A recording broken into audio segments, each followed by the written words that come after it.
Broers en susters, kom ons begin hierdie tydjie van stilte in die naam van die Vader, en die Seun en die Heilige Gees. Amen. Geliefdes, ek is Pastor Patrick van Wyk van die Evangelies Lutherse Kerk in die Rietfontein Parochie. Broers en susters, genade vir julle en vrede van God ons Vader en die Here Jesus Christus. Amen. Geliefdes, die teks wat ek vandag wil gebruik, is opgeteken in Johannes 20, vers 19 tot vers 31. Ek sal dit nie self lees nie, maar ek sal vra dat u 'n tydjie neem om dit te lees. Geliefdes, ons kan vandag sê die Here het opgestaan. Ons kan sê hy het waarlik opgestaan. En ons kan saamstem vanoggend of vandag met die wagwoord vir die week wat sê aan God die Vader van ons Here Jesus Christus kom toe al die lof. In sy groot ontferming het hy ons die nuwe lewe geskenk deur die opstanding van Jesus Christus uit die dood. En dit eindig weer te sê, nou het ons 'n nuwe hoop. Vandag kan ons neerval en sê, dankie Here, want sonder U is ons hopeloos. Sonder U is ons dood. Dankie vir die nuwe hoop wat daar is in Jesus Christus. Ons dagteks is opgeteken in Deuteronomium 32 vers 10, vertel vir ons, die Here het sy volk omhels en hulle vertroetel en versorg soos die appel van sy oog. Geliefdes, vandag kan ons ook getuienis wees. Vandag is ons ook getuienis, want deur die dood en die opstanding van Jesus Christus uit die dood, omhels God ons en vertroetel en versorg ons, soos die appel van sy oog. Hy beskerm ons en dit is nog altyd beskerm, soos 'n hen haar kykens onder haar vlerke beskerm. En daarom sê die leerteks, moenie bang wees nie, klein karretjie, want dit is die wil van julle Vader, om aan julle die koninkryk te gee. Dankie Here, want U weet wat U vir ons beplan. Daar is hoop selfs vir die kleinste en die swakste en die nederigste onder ons. Die Here het waarlik opgestaan. Jesus Christus leef waarlik. Ons kan vandag met dankbaar wees teenoor God vir sy genade, wat vir ek en u so genoeg is. Geliefdes, vandag het God vir ons opnuut 'n feestafel vir ons kom voorberei. Vandag kom God se woord opnuut om ek en u te kan vul. Maar wat is die boodskap wat God vandag aan elkeen van ons wil gee? Wat is dit wat God wil hê ons moet saamvat op hierdie week wat voorlê, op hierdie lewenspad wat voorlê? Nou geliefdes, die storie van die evangelielesing speel af op die dag van die opstanding, die dag toe die klip weggerol was en die graf oop was.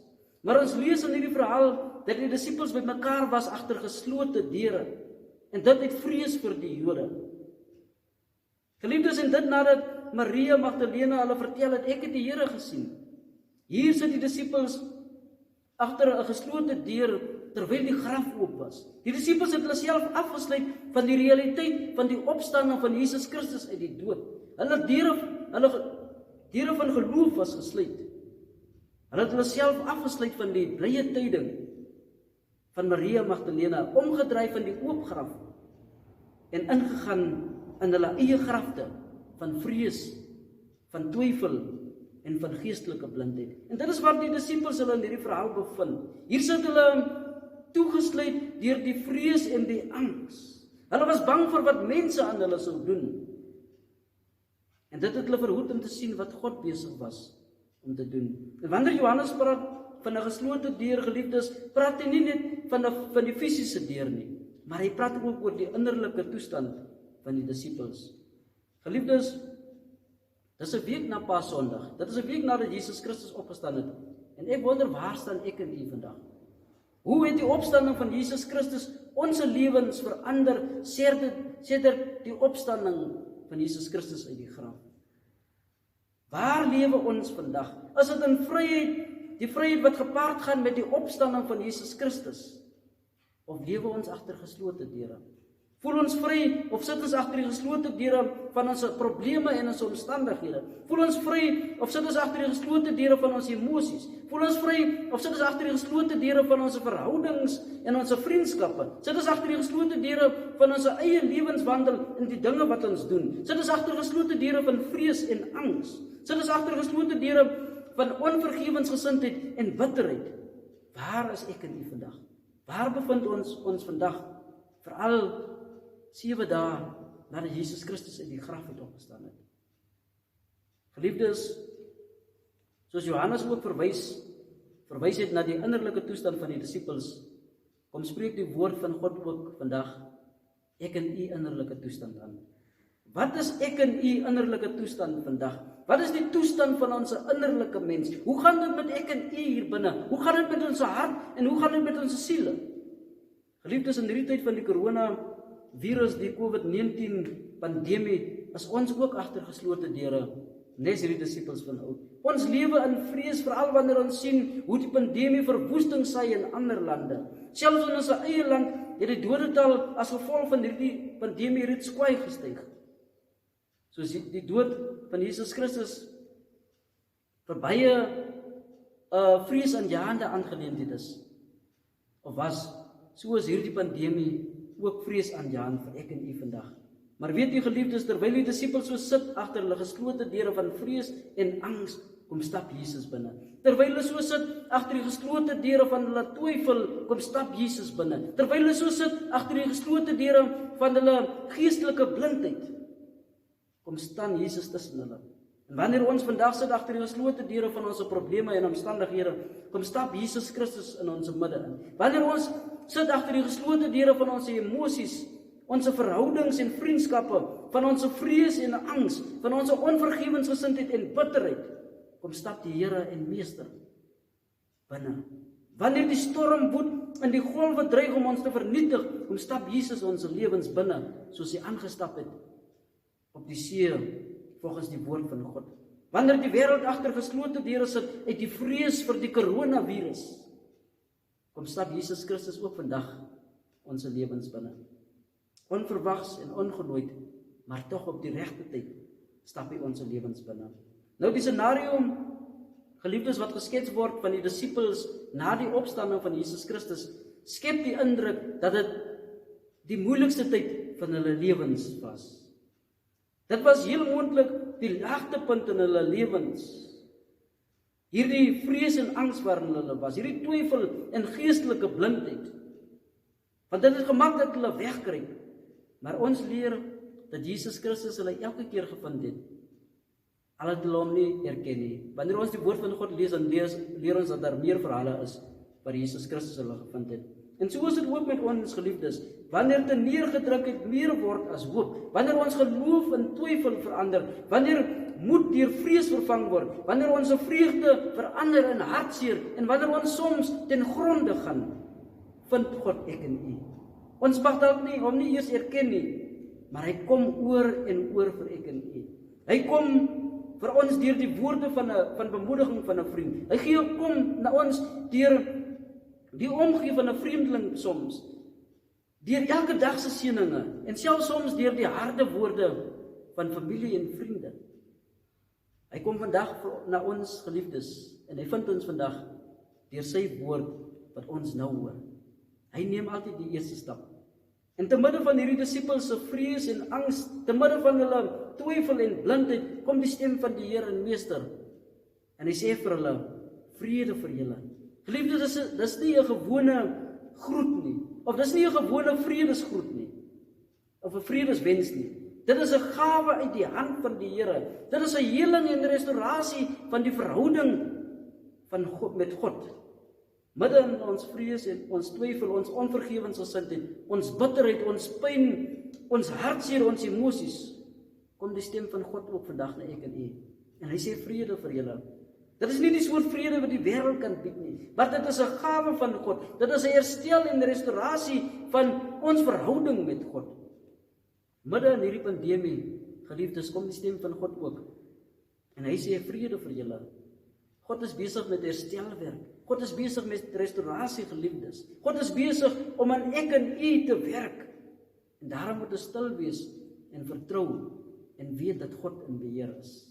Ons leer, geliefdes, of ons lees dat Jesus tussenin of in die middel van sy disippels kom staan het. Geliefdes in die Here, Jesus Christus leer ons hier dat Christendom daaroor gaan dat Jesus Christus altyd in ons midde moet wees, dat hy altyd in die middel moet wees. Hy kom staan in die middel, want hy is die as waarom ons lewens draai. Ook in hierdie pandemie, geliefdes, kom staan Jesus Christus in die middel van ons.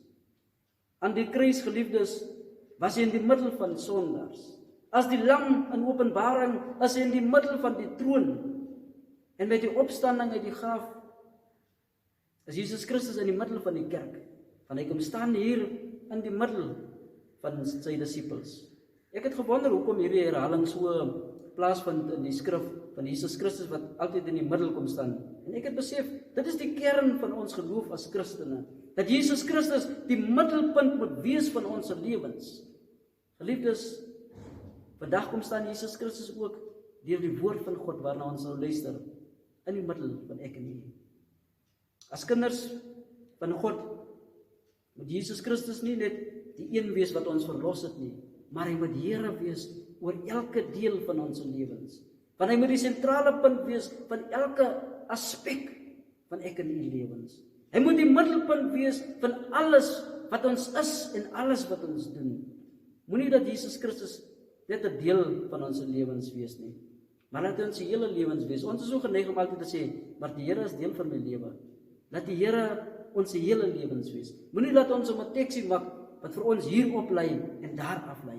Ons moenie dat hy vir ons 'n ambulansdiens wees wat ons net ken in die tyd van nood nie. Maar hy moet die as wees waarom ons lewens draai. Dan sê Jesus verder, geliefdes, soos die Vader my stuur, so stuur ek julle. Elkeen van ons as kinders van God, geliefdes, is spesiaal uitverkies deur God om 'n lig vir God in hierdie wêreld te wees. Ons is spesiaal geroep deur God om 'n lig te wees sodat die mense kan weet daar is 'n lewende God. Ons is spesiaal gestuur om hoop te bring wat daar geen hoop meer is nie. Ons is spesiaal gestuur om vrylating aan te kondig vir die verdruktes. Ons is spesiaal gestuur om God se stem in hierdie goddelose wêreld te kan wees. Ons is spesiaal gestuur om God se lig in hierdie donkerte te kan wees.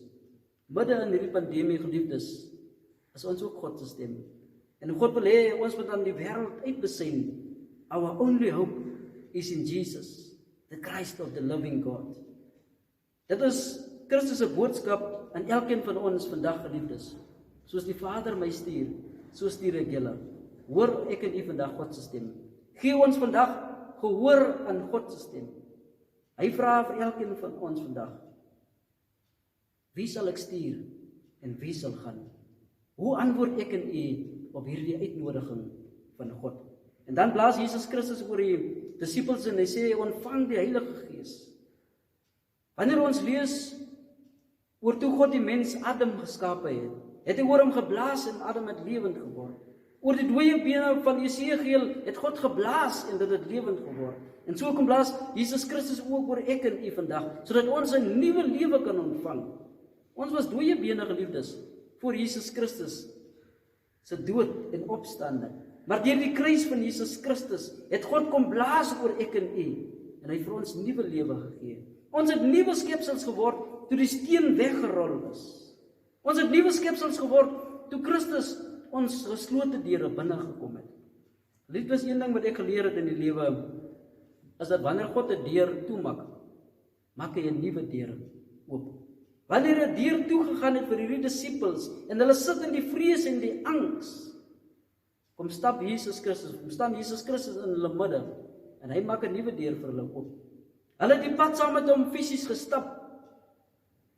En hierdie pad het tot 'n einde gekom, want Jesus Christus het gesterf aan die kruis. So 'n deur het basies volgens hulle leefstyl toegegaan vir hulle. Maar toe kom Jesus en hy maak 'n nuwe deur vir hulle oop. Toe hy gesê het, ontvang die Heilige Gees. Voel jy vandag, God het vir jou 'n deur toegemaak, geliefdes. Voel jy vandag, jy is gestrand en sonder enige uitkomkans. Geliefdes, ons dien 'n God wat deure toemaak, maar hierdie God is 'n God wat nuwe deure oopmaak. Moenie moedeloos raak nie, want op die regte tyd sal God jou nuwe deur oopmaak. En dan sal ons sy genade hand kan sien en kan waardeer wat God vir ons doen. Ek wil u aanmoedig en bemoedig, wees sterk en vol moed. As hy die dood kon oorwin het, dink self wat hy vir ek en u vandag kan doen. En dan kom die gedeelte van Thomas die ongelowige. Hy wou nie glo dat Jesus Christus lewe nie. So dikwels wil ons ook nie glo dat die Here lewe nie. Ons soek bewyse, ons wil iets voor ons oë sien, dat hy wel lewe, dat God wel daar is, vir alles omstandighede nie verander nie. Maar geliefdes, die Here leef, En ons sien hom elke dag in die vele wonderwerke wat in ons lewens doen. Hy lewe, want ek het homself gesien en ek sien hom steeds elke dag in die vele seëninge wat so onmiddellik uit sy hand ontvang word. Ons sien hom steeds elke oomblik in sy groot genade, geliefdes. Is daar vandag enige Thomasse onder ons? Neem 'n rukkie om in die spieël te kyk, geliefdes. Die lewende wese wat jy daar in die spieël sien, is 'n goddelike wonderwerk. Jy lewe omdat Jesus Christus lewe. Ek wil afsluit, geliefdes, deur te sê, God wil hê ons moet weet, wat ook al ons vrese vandag mag wees, hy is altyd met ons. Hy sal ons nie vergewe en nie verlaat nie. Want hy het ons vrygekoop deur die bloed van sy seun Jesus Christus. Hy is die middelpunt van ons geloof. Wanneer een deur toegaan, sal God 'n nuwe deur vir ons oopmaak. Laat ons vashou aan die hoop wat ons bely. En nou mag die genade van ons Here Jesus Christus, die liefde van God en die troostvolle gemeenskap van die Heilige Gees, sy en bly met elkeen van ons van nou af tot in alle ewigheid. Amen.